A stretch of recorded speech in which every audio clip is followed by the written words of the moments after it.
Alors, les esprits de la nature, c'est toujours difficile pour moi d'en parler parce que je veux éviter le côté un peu folklorique. Il y a une espèce de... Il y a quelque chose qui galvaudait les nains, les elfes. Et pour moi, ça va beaucoup plus loin que tout ça. Donc on essaie avec Jean de transmettre dans notre enseignement quelque chose qui va un petit peu plus loin. À savoir que pour nous, les esprits de la nature sont une énergie intérieure. Ils correspondent à une énergie intérieure. Voilà, quand vous étiez enfant, on va prendre un exemple concret, quand on est enfant, on s'émerveille de pas mal de choses. Et moi je sais que par exemple, je passais des heures à observer les fourmis, voir leurs allers-retours, enfin ça me passionnait vraiment. Et maintenant évidemment je ne prends plus le temps de le faire, vous non plus j'imagine. Et dans nos vies de fous, ce retour du contact avec la nature, il est primordial, surtout aujourd'hui, pour arrêter ces notions de rentabilité, d'efficacité. Je sais pas vous, mais moi mon emploi du temps il est ric-rac, il y a ça et ça à faire, et on prend plus le temps de respirer, c'est assez compliqué. Et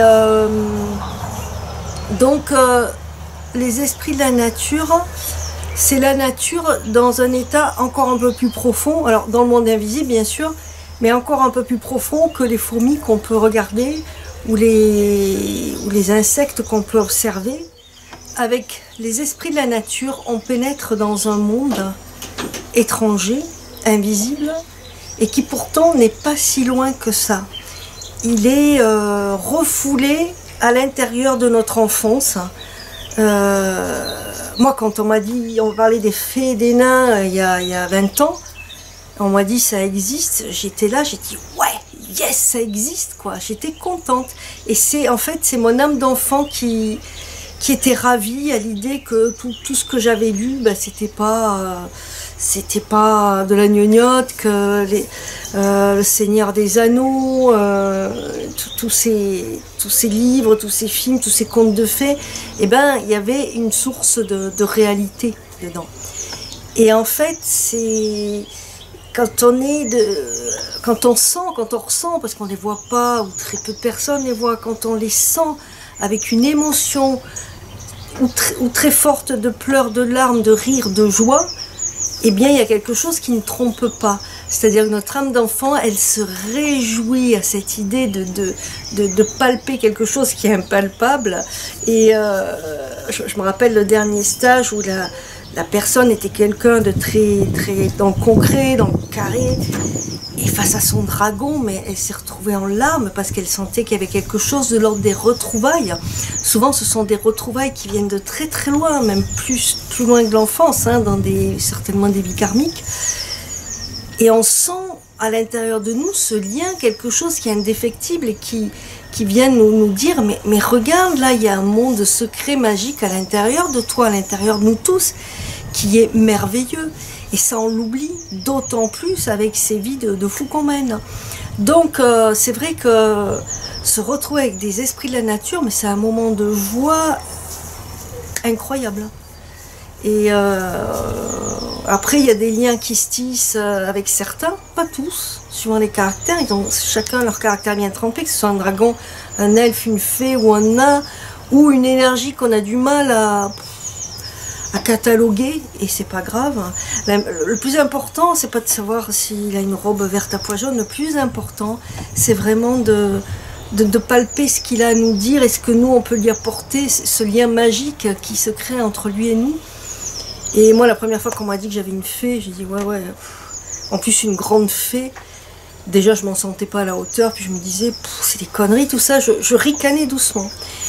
Et puis un jour, je me suis dit, bon, allez, j'étais toute seule dans mon coin, personne ne me voyait. Je me suis dit, je vais essayer de discuter avec elle. Moi, je rentre en méditation avec, que je sois dehors ou dedans, peu importe. Je l'appelle, enfin, j'appelle ce qui semblerait être un esprit de la nature ou quelque chose. Et je rentre en contact. Et là, j'ai eu une initiation pendant des mois et des mois, vraiment des leçons psychologiques par cette grande fée. C'était incroyable. Et j'ai toujours du mal à y croire. et en même temps, je sais que c'est vrai, c'est rigolo, les deux se côtoient.